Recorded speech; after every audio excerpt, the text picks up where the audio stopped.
Hey there everyone, what's up? I'm back today with pickups. And I got a ton of stuff here. I don't even know. Probably about 30 items over about 13 systems. So this is a big pickups. But it's about 2 to 2.5 months worth of stuff since whenever I did my last pickup video. And of course the holidays were in there, so it means that there's a lot of stuff I got. And I can actually explain. In Japan, at the end of the year, there's a ton of sales. Like, New Year's is like sale time in Japan. So there's a ton of sales going on, and like this applies to game shops and the places where I get my games. So sales and lots of stuff. So let's get into this because there's a lot of stuff, and you know I like to talk about everything a little bit, so this video is going to be long. But we will talk about a few of these. I'll try to go quickly because there are a lot of things, and I did record this video once and it was like an hour, so I'll try and cut it down from that. But first we're going to start with the oldest game in the bunch for the PC Engine. This is Shin Megami Tensei for the PC Engine. And the PC Engine version is, I think, the fourth version of this game I have. I know I have it on the Sega CD and the Super Nintendo and the PlayStation. So, fourth version, PC Engine.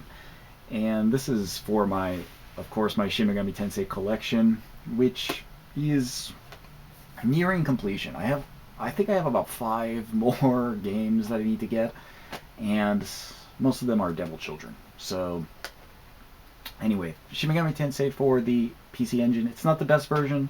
It's not the worst version. It's just kind of a mediocre version.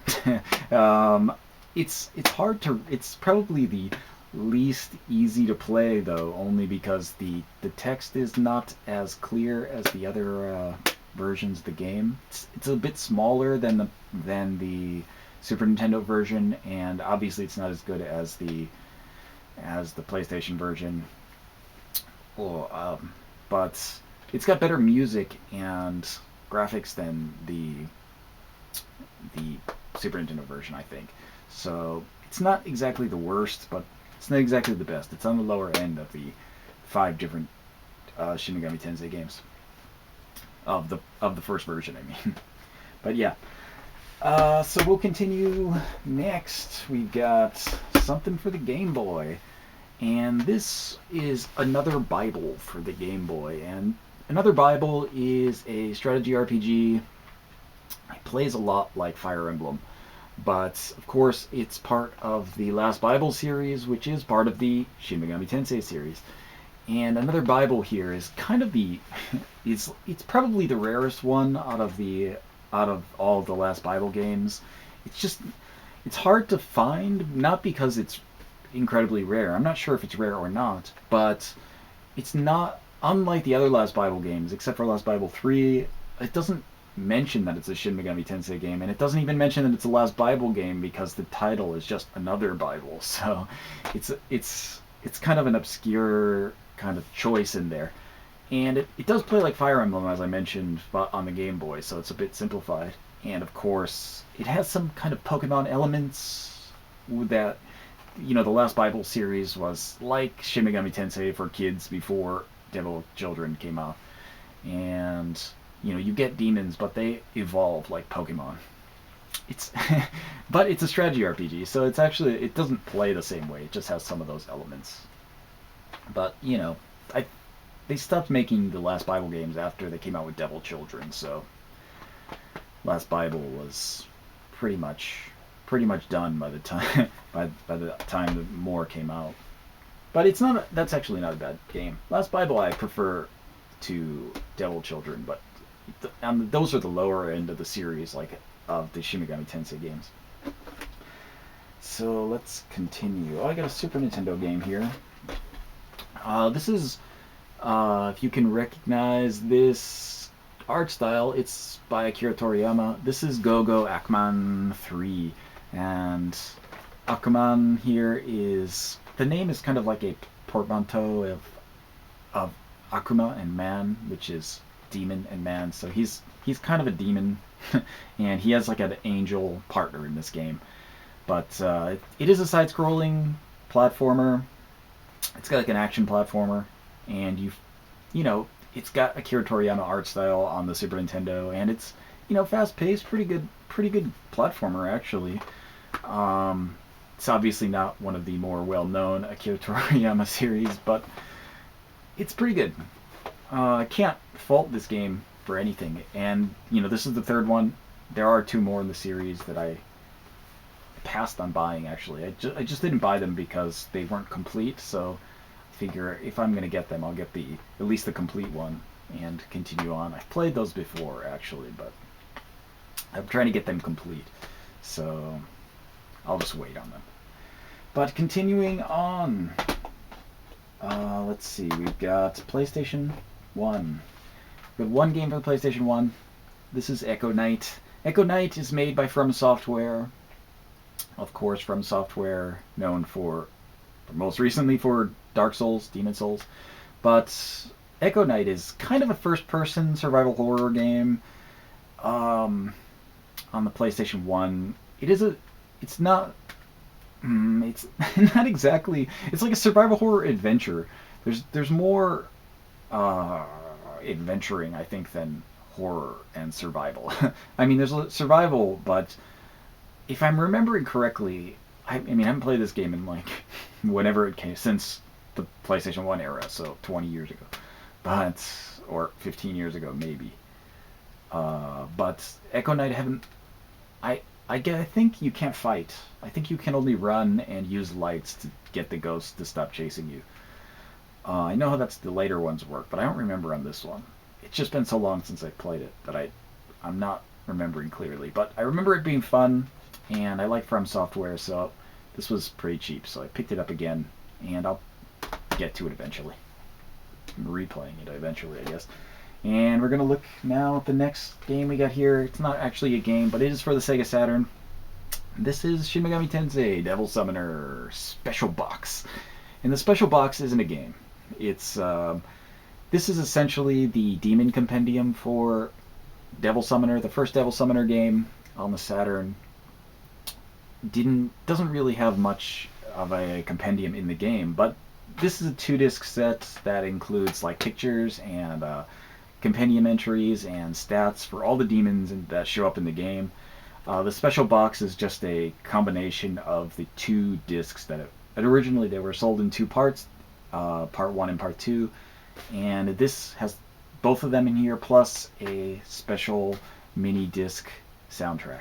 So it's an extra bonus. So I got the Special Box, and it's actually pretty interesting to look at this. Of course, it's not a game, so there's no real, playing involved, but it's nice to look at the artwork and read about the demons, even though most of them appear in other games. But good stuff. So, continuing onwards, we've got some Game Boy Advance games here. This first one is Devil Children, Book of Fire. And Book of Fire is the... Now, this is hard because Devil Children is kind of a strange series. It comes out like, you know how Pokemon comes out with 2 versions of the same game? Like, it'll come out with, like, Pokemon Yellow, Pokemon Red, or whatever. And there'll be 2. And they're essentially the same game with, just slightly different Pokemon you can catch. Devil Children does that same thing. So the first one was Book of Dark... Well, I mean, Black and White for the first, and... Oh, Black and Red and White. But whatever. the thing is, but on the Game Boy Advance, there's Book of Dark and Book of Light, and those came out before this one. This is Book of Fire. There's also Book of Ice. But unlike Pokemon, where they come out and they're kind of similar games, these ones actually come out, and at the same time they come out, but they're entirely different. Book of Dark and Book of Light came out at the same time in the same series, but they're 2 completely unrelated games. They're slightly related, but they're not like the same game with slightly different demons. They're totally different games. They have a totally different story, a totally different way progression. So totally different level of difficulty too. So it's actually pretty interesting that they do that. But Devil Children Book of Fire, and there's also Book of Ice, which I mentioned, is another one in this series. This one, I don't believe was localized, but the first ones, Book of Dark and Light, I think were localized as Demi Kids in the US. So you could probably play those if you're interested. And the next one is another Devil Children game that was not localized. This is Messiah Riser, or Messiah Lizer. This is a Devil Children game, but it's unlike the other ones. It's not a turn-based RPG. It's kind of like a real-time strategy version of Devil Children, which makes it interesting. It's the one I'm most interested in playing out of the Devil Children games, the ones that I haven't touched yet. And this one I'm not most interested in looking at, but my hopes are low for it, only because it's Devil Children. It is kind of the series isn't bad, but it is aimed towards children, so it's not nearly as good as pretty much any of the other games in the Shin Megami Tensei related series. So yeah, that's Game Boy Advance, and we've got some PlayStation 2. We got one PlayStation 2 game. One PlayStation 2 game. This is Nebula Echo Knight, and this is the third Echo Knight game. It's not. I don't believe it's counted as Echo Knight 3. It's quite different from Echo Knight 1 and 2 in that it's more of a science fiction ghost story. This was localized into English, but I don't know the name. It's not Nebula. It might be Beyond Echo Knight or something like that, or Echo Knight Beyond or something like that. I'm pretty sure the name is something like that, but I just don't remember. Nebula, though, is the Japanese name. And this one is a good Echo Knight game. I really liked this one. There's a bunch of different endings, and you can kind of move. You're moving throughout a kind of abandoned spaceship that's filled with ghosts of various, kind of. Some are angry, some are not. Some are friendly, some are not. So you can talk to some of the ghosts. Most of the ghosts will attack you, and you can't fight the ghosts, obviously. They're ghosts. But you have to use lights to trap them or make them move to other places where they can't get you. It's a pretty good game, though. Also made by From Software, who I mentioned in this video. So, From Software. And continuing on with the From Software games, we've got something that's totally un-From Software-like, yet made by From Software. And this is a game for the original Xbox, and I believe it's a Japanese exclusive. It might not be, but I'm pretty sure it is. And it's kind of simulation strategy game, but this is Thousand Land by From Software. And Thousand Land, it's an interesting game. It's interesting in that, I don't know, Thousand Land, it's totally unlike the kinds of stuff From usually makes. It's not like dark or scary or, it's not like Tenchu or Dark Souls or Kingsfield. That you know the tone of those types of games.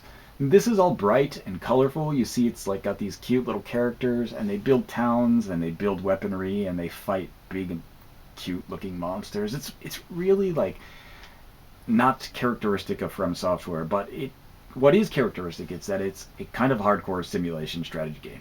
So it used to have online capabilities. It obviously doesn't now, but it does have a lot of kind of interesting gameplay. So you have to kind of build up your town through simulation, and then you fight off or fight against large monsters, and it's pretty interesting.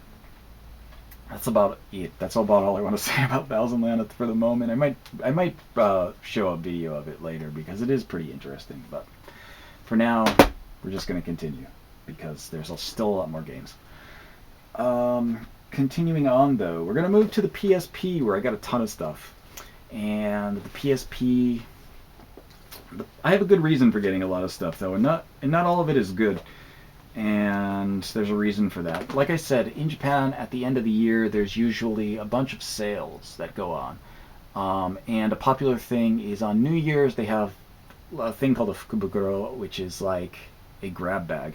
So essentially, the game shop that is near my house had these grab bags with games. And usually on the bag, there's like, this is the PSP grab bag. There's 5 games. One of them is this game. So the game that I wanted to get from the grab bag was this game, Seventh Dragon 2022. Seventh Dragon 2022, it's a third-person RPG, dungeon crawler, kind of a cyberpunk, really kind of cool, stylized game. I've talked about the first one, and this is the continuation of that story, so I won't talk about it too much, and I will do an impressions when I'm finished with it. But Seventh Dragon 2022 is, you know, already I've been playing it, and it's good. It's a lot like the first one. You got extra character classes and a bit more stuff to do. But the reason, like I said, I got this in the grab bag, and the grab bag was about $30 or so.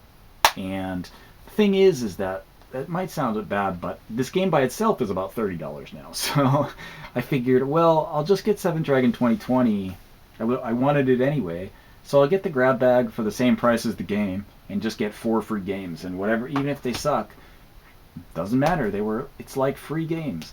So I got the 4 other games in the grab bag, and they pretty much are not not things I would have bought normally.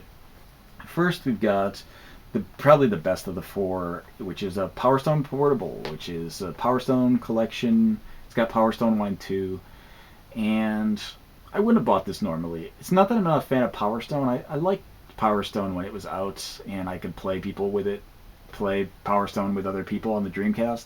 But the key part there is playing with other people. And when I have this here in Japan on the PSP, I don't know anybody who has Power Stone or wants to play Power Stone on the PSP locally, multiplayer. You know, it's the kind of thing that just I never have the chance. And there is a single player for these games, but it's not the main reason I liked Power Stone, so it doesn't make me really want to play it. I mean, I probably will go back and start playing these just for the kind of nostalgia purposes of playing Power Stone again, but, you know, it's not something I was super excited to buy or anything. But I got it now, so if anybody is around that has Power Stone, I'll totally play you on the PSP. Otherwise, I'll probably play it for half an hour one day and never touch it again, which is sad. But what can you do? That's probably more play than some of the other ones we'll get. The next one I got was Patapon. This is actually not a bad game. It's not for me. The reason this one is bad for the grab bag, though, is because I already have it. It's a game I already own. So this is just a double. And I'm not a huge fan of it anyway. So I don't know, I played it for a couple hours when I first got it, and I got it really cheap originally, so it's not like a totally expensive game or anything, but, you know, I played it for a couple hours, and I just thought, I'm not really enjoying it all that much. It's just not a game for me. It's not that the game is bad, it's just not something I enjoyed, and I got a double of it, so, Patapon. And we've got, what is this? Another Centuries Episode Portable. And this is kind of a Gundam mech arena fighter on the PlayStation Portable. There's so many things wrong with that for me. I'm not a fan of mechs, not a fan of Gundam, not really a fan of multiplayer arena battle mech games. So this game is losing all over the place for me. I'm not the target audience for this game. I'm sure some of you out there would love to have this. You know, I'm probably not going to be playing this anytime soon. If anybody was at my house and they were like, I totally want that game, I'd just give it to them, because I'm not going to be playing this all that much. I will try it out, though. I'll try it out, and maybe it'll be awesome, and I'll regret saying that I didn't want to play it, but just looking at the box doesn't fill me with hope. So it could be good, though. Who knows? And the last one, Um, I'm trying to remember what this Yoshimune, I think. And this is Yoshimune is a really popular character, but this isn't so much. You're looking at it, you'd think, well, what is that? A platformer? Some kind of action game? No, it's a pachinko slot machine simulator. That's possibly the worst type of game you can have. For me, anyway. And the reason I say that is not because I don't think pachinko or slot machines can be fun in real life. Uh, the reason that they're fun, though, is that you can win something. There's a chance to win. In this game, there's a chance to win, but it gets you virtual stuff, which is not not worthwhile. I mean, I don't understand the draw of a virtual pachinko slot machine game. Maybe to practice for when you really go play it at the pachinko place, but other than that, I can't. I don't know what the draw is because there's no. It's like I don't know. It's like gambling on a slot machine for nothing. Like you don't pay anything, but you don't win anything either. It's just like watching the wheels spin and the balls bounce around. That's pretty much what it is, I guess. There are animations and stuff, and there's music and goofy stuff that's fun. Sure, and that could be fun, but I guess it would be more fun if you were doing it and had the chance to win stuff. So, again, it's another one that I'll put in and I'll play for whatever, as much time as I can manage before I figure I'm not liking this, and then I'll stop. But yeah, that's my grab bag. Those 4 games that I just got, not spectacular, but essentially free, so I can't really complain. I'm not like sad that I have them. I'm just sad that it wasn't better stuff. But I still have more PSP stuff to talk about, and this is stuff that I actually bought. So these are things that are more exciting.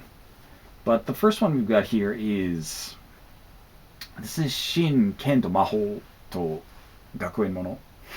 And this is what is the English name? Class of Heroes. This is essentially Class of Heroes 5. And I know you guys just got Class of Heroes 2 in English, but in Japan this series is much more prolific, and it was almost yearly for the past 5 years. So there was Class of Heroes, and then Class of Heroes 2 and 3 and 4, and those are all first-person dungeon crawlers. What's different about this one, and why it's not actually Class of Heroes 5, it's called New Class of Heroes, essentially, because it's not a first-person dungeon crawler, it's a third-person dungeon crawler. And it does have the same kind of party building and character customization and stuff as the original Class of Heroes games, but it's third person, the battles are third person, dungeons are third person, everything is third person now.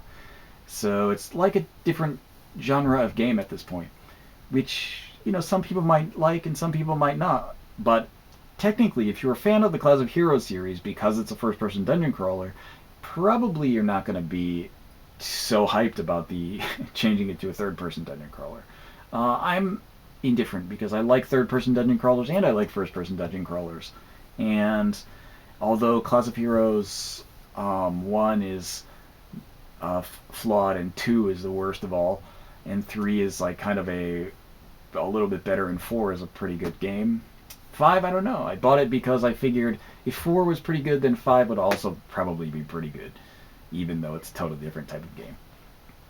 Just my guess. It might be bad, it might be good, but I was interested enough to pick it up. So, Class of Heroes 5 or Shin Kento Maho to Gakuen Mono. And we've got another one here, and this one is the kind of mystery Atlas RPG that it's developed by Atlas, not something Atlas published. It's developed by Atlas. It's an RPG that's a dungeon crawler, and it involves high school kids, and their high school kind of turns into a dungeon. So you can kind of go through there's like these kind of, Toshi Densetsu, which is like, I'm trying to think of what the English for that is. urban legends, I guess, about some kind of monsters and things in a kind of cursed deck of cards or something in the dungeon. So their school turns into dungeons, and they have to go and get these cards. And yeah, it's a card battle RPG. I didn't mention that, but this is sounding. It sounds very similar to Persona. If you if you were thinking that, this is Tokyo Monohhara, and it's kind of a card battle dungeon crawler, and it sounds a lot. The idea behind it sounds a lot like Persona. So, and it's developed by Atlas. So, I figured I'd give it a shot, even though I haven't heard much about it, and I haven't heard anybody talk about this game actually. So, I figured I'd give it a shot, and if it's interesting or not interesting, I'll put up an impressions video when I finish it, and hopefully people will like or dislike it. But that was one I was pretty interesting. I've been interested in it for a while. I've just been waiting for the price to go down because I've never heard anybody say anything about it. And it finally went down in the sale in the winter, so I got it on sale. But the last PSP game is another game that is part of the kind of genres that I really like. And this is a city simulation game. This is Matching Maker 3. This is Matching Maker 3 cross Tosochu, which is like Run for Money, which is kind of a game show in Japan. And I don't know how it fits into the Matching Maker game because it doesn't seem like there's no action in Matching Maker. Matching Maker is I've talked about it before. I probably did a review of Matching Maker 4 at some point because it is one of the games that I do have a perfect gamer score on. But see if that like lets you know how much I enjoy the series.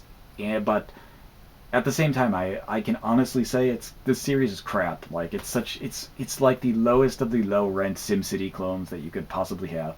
The only real draw to it is that in the game, the shops and buildings you can build are real life buildings I mean they're real companies and real chains and real stores that you can find in real life.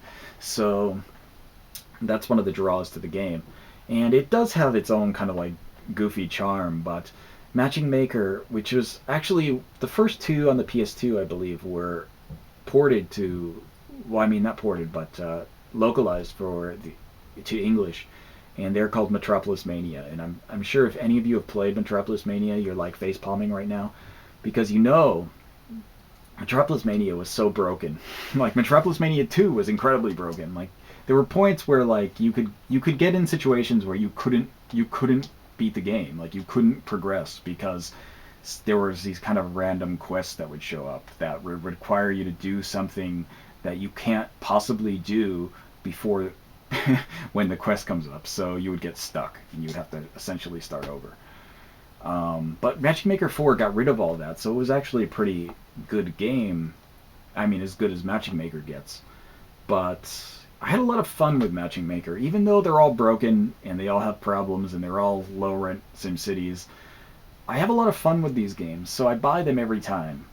And this was the only one I didn't have because it was on the PSP, and I just, I hadn't really felt the need to have it. But recently I just broke down and got it because I was ordering some other simulation games and I saw it in the category and I was like, oh, I should just get Matching Maker 3.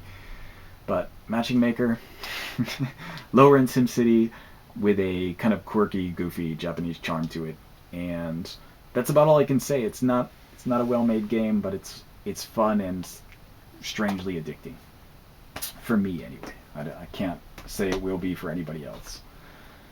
But we will continue with the last pile of stuff. And we've got one game for the Wii, and this is a game, it's an RPG that it was actually the second game I ever bought for the Wii, and I have no idea what happened to it. My guess is that I loaned it to somebody and just forgot. So I have no idea what happened to my original copy, but here it is again, Opuna for the Wii. And Opuna it's not the best RPG, it's not the worst RPG, it's just kind of in the middle, but it is got its own kind of charm. The art style is kind of bright and colorful, and the characters kind of look like weebles with arms and legs. and the story is got that kind of earthbound kind of feel to it. Not that it's reaching that kind of level, but it does have that same kind of feel. So, you know, it's got its own kind of charm to it, and it is a bit underrated, I think. It's not really well known, and it is a really early Wii title, so it's probably cheap, but I just wanted to have it back in my collection. I just recently had thought, like, I kind of wanted to play Opuna again for some reason, and I couldn't find my copy, so I bought another one. But, yeah. We will continue. I got a bunch of Xbox 360 stuff, too. And, let's see. I got Grand Theft Auto 5. Everybody has Grand Theft Auto 5, I think. But I got this as a gift. My friends bought me this because they wanted to play online in replacement of whatever we were playing online before, Halo 4, that we never really played that much. So we got this, and they're all hyped to play Grand Theft Auto 5. They made all these characters and to play online, and they bought me a copy so I would play online with them. And I did play a bit of Grand Theft Auto 5. I liked the story, but I haven't finished it. I'm probably about a third of the way through the game, and I just haven't gone back to it. Every time I go online with this, one of my friends in the U.S. will be like, "Hey, you should play online with me," and then I'm stuck playing online with them because they bought it for me. I kind of feel obliged to play.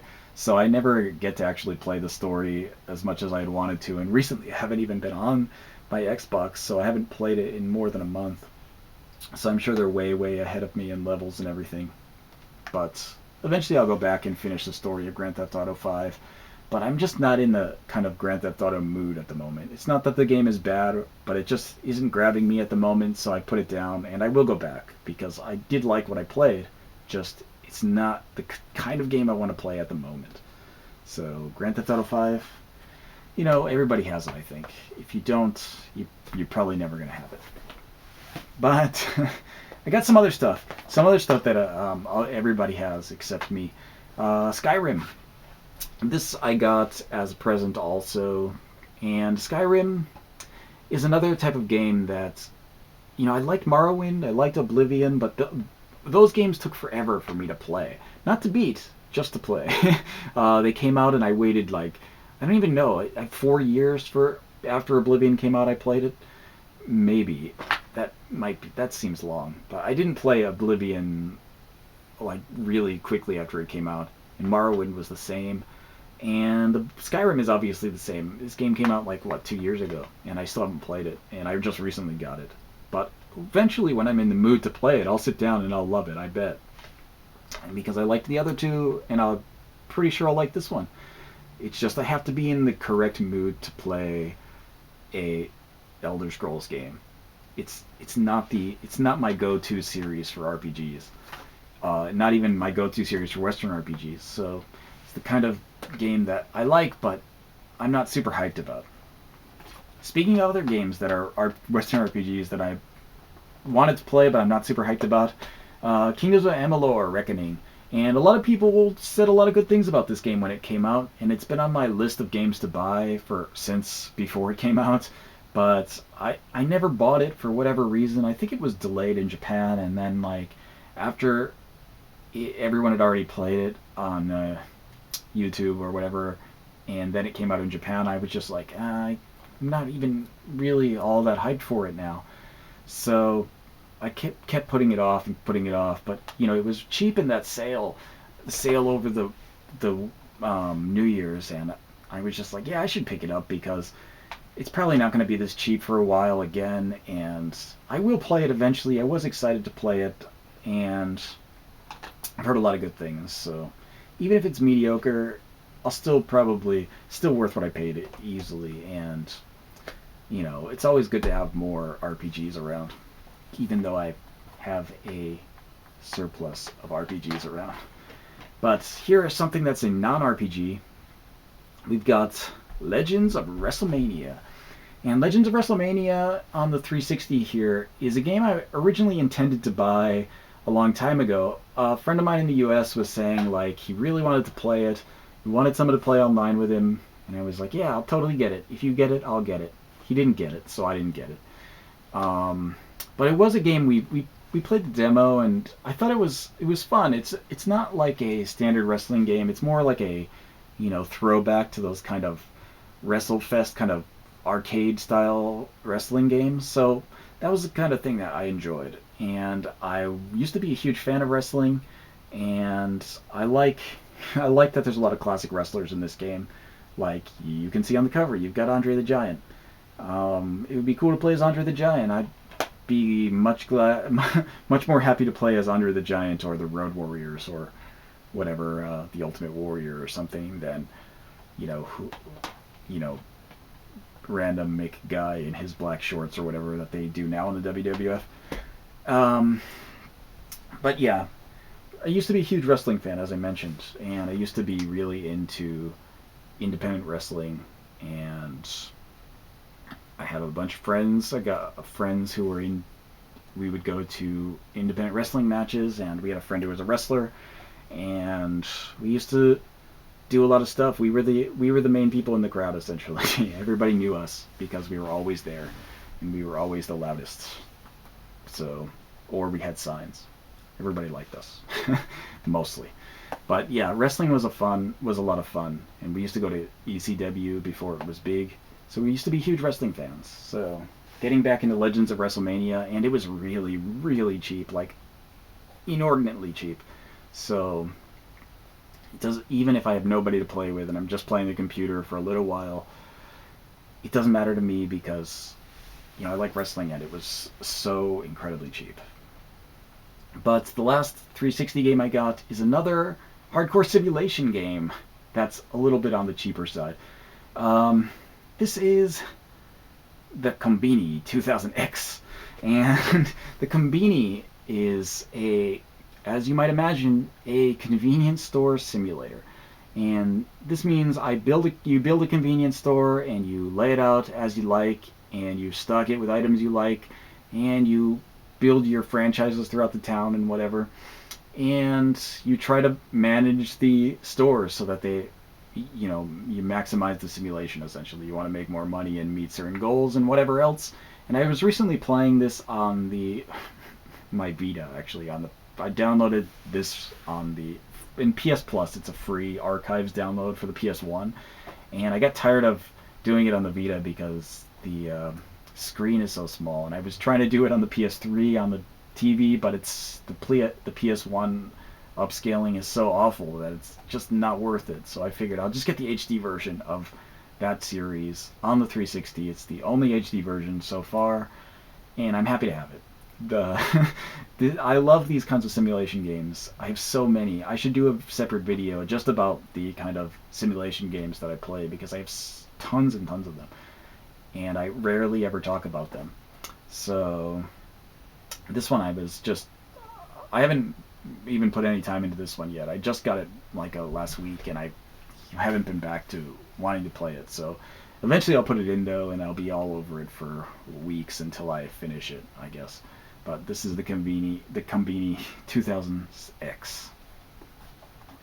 Alright, so we've got some PlayStation 3 games. We got two PlayStation 3 games. One is Dragon's Dogma Dark Arisen. And this is a game another one that I don't know why I never got Dragon's Dogma, the original one. It was high on my list of stuff to buy, and I think other stuff just started coming out at the same time, and I just passed it over with the intent to buy it later. And then the Dark Arisen pack was announced, and I thought, well, I'll just wait for Dark Arisen to come out, or it doesn't make sense to buy the first one when the DLC will be included on the cheaper disc. So I waited and waited. Dark Arisen came out, and I still waited. And now this one is also cheap, so I figured I'd pick it up. And the reason I really, went to town on that was that I was watching some people on YouTube doing challenge runs in this game, like a different kind of challenge run where you don't go to the main story and you go to the ridiculously high DLC island first before you do anything in the story, and you're way under leveled, and you have to try to get through the island without going to the town to buy supplies. So you have a limited amount of stuff, and I thought I would do that. I'll try that out. It sounds fun. But when I started doing it, I realized I don't even know how to play the game, so I don't know what I'm doing.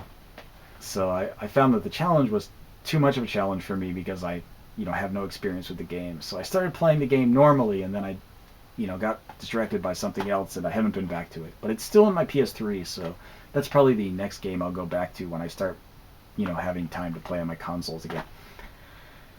So the next PS3 game is another one that something else came out at the same time. I know that's what happened with this one. Something else came out at the same time, and I just didn't get it. That is Killer is Dead. And Killer is Dead is, it's by Grasshopper manufacturer. Suda Goichi is somehow related to it in some way. I don't really know. That seems to be a point of contention amongst fans of this game, or non-fans. And I know I'm going to enjoy this game. Grasshopper manufacturer rarely lets me down. And even if it's like not one of their best games, and I haven't played it yet, so I can't even say that. But even if it's not a very good Grasshopper Manufacturer game, I think a not very good Grasshopper Manufacturer game has enough charm to it to be like an alright game to play. So I'm still excited to play it, even though it got middling reviews. But I know a lot of people on YouTube have been saying how good it is, so that gives me hope. So Killer is Dead, also another exciting game to play. I got 4 final games here on the PS Vita, and these should go quick because I've talked about a bunch of these already. So let's see, we've got first, I've talked about all of these already actually. I've got except this one. This is Sumino on the Vita, and Sumino I believe was a download only title in the US, so you can get it if you want. But in Japan it was a physical release at $40. That's wrong. This game is like, you can beat this game in 20 minutes. And even if you get all the endings, it's not going to be more than a couple hours of gameplay. So, it's not really worth a full price. And that's not $40 in a full price Vita game in Japan. That's more like 60 or 70. But $40 is like a budget price in Japan. And even then, this game is not worth that much. I got it for about $5 on sale, and that is about right. I think 10 would have been like the absolute maximum for the physical copy of this game, but I got it for $5, and $5 is worth it, I think. It's a kind of action platformer. You have to use the kind of gimmick of drawing on the screen with ink on the Vita, and you can use that as platforms, or you can use it you can light that on fire to block arrows or attack enemies. And you fight monsters. And like I said, you can beat the game in 20 minutes to get the easiest ending, but as you get better at the stages and get better scores, you can advance to different stages to get different endings. So as you get better, the game changes, essentially. But yeah, Sumino, I believe it's a download title, and I think it couldn't possibly move more than $10 to $15 as a download, so if it sounds interesting to you, pick it up. Next we got Conception 2. I did do an impressions video on this. Conception 2 was alright, not a bad game. Not a great game, but, pretty good. Pretty good dungeon crawler, but horribly easy. Tremendously easy. So easy. But beyond that, it was an alright game. And this is getting an English release relatively soon, so if you're interested in a third-person dungeon crawler on the Vita, this is a good choice. Next we've got Disgaea 3. Disgaea 3 I also recently talked about. Good stuff. Disgaea never really disappoints, and I'm glad they're porting them to the Vita because I really like this series as a handheld series more so than a console series. So now that Disgaea 4 is out, or will be out in a day or two, I'm really excited to also get that. After playing this, this was a lot of fun, and I still have a lot of stuff to do in this game, so I might go back to it, but I'll probably just go to Disgaea 4 once I get into another Disgaea mood, because sometimes you get burned out with Disgaea because the post game is pretty samey after a while, but it is a fun game, and it is a game you can play for 1,000 hours if you really want to. So yeah, so the final game is of course Tales of Hearts R on the PS Vita, and I have talked about this. Tales of Hearts R was a good game. I enjoyed it. It's a pretty good Tales game. I liked the story. I liked most of the characters. I liked playing it. It was just fun, and it wasn't too intense. It wasn't very difficult at all. It was a little bit below the difficulty. I should have raised the difficulty, but I didn't. And yeah, that's about it. Tales of Hearts are I all the Vita games except Sumino I did a detailed impressions on. So if you want to look at my impressions videos, they'll be in there. I won't babble on about this. This video is already 45 minutes, and we've got one more thing to look at. It's not a game though, but it's game related. So let me reach over and grab that. That is this. This is a Soul Hackers t-shirt. This isn't the t-shirt. This is the t-shirt. This is a Paradigm X t-shirt. It's really random. It's not. I haven't actually opened it, but the front says Paradigm X. It looks like a Malcolm X t-shirt. Remember those from like the early 90s? But it looks kind of like that, but it's Paradigm X. And on the back there's a map of Amami City and a kind of slogan for the company. That's but yeah, that was also part of that sale that was really cheap, and I was like, well, I don't know if I'll wear it or not, but whatever, it's cheap and part of a sale, so I'll get myself a Soul Hackers t-shirt. There were some other ones actually that were more expensive. That there was a Spookies t-shirt, but I didn't like the color of it, so I didn't get that one. But Paradigm X t-shirt, that's alright. So yeah, that's about it. That's a bunch of stuff from the past 2.5 months or so. So I got a lot of stuff to play, and I don't know when I'll be able to get to it all. Gotta stop buying too much stuff. But anyway, I will see you guys later. See you next time. See you whenever I do another one of these pickup videos. Probably 2 months away from now. But, you know, next month, or this month and next month are going to be crazy for games. So much new stuff is coming out. And then this whole year is going to be crazy. So good already. And PlayStation 4 in 2 weeks here. So there's all of that. But yeah, I will see you guys next time. See ya. This video is long. Thanks for watching. Adios.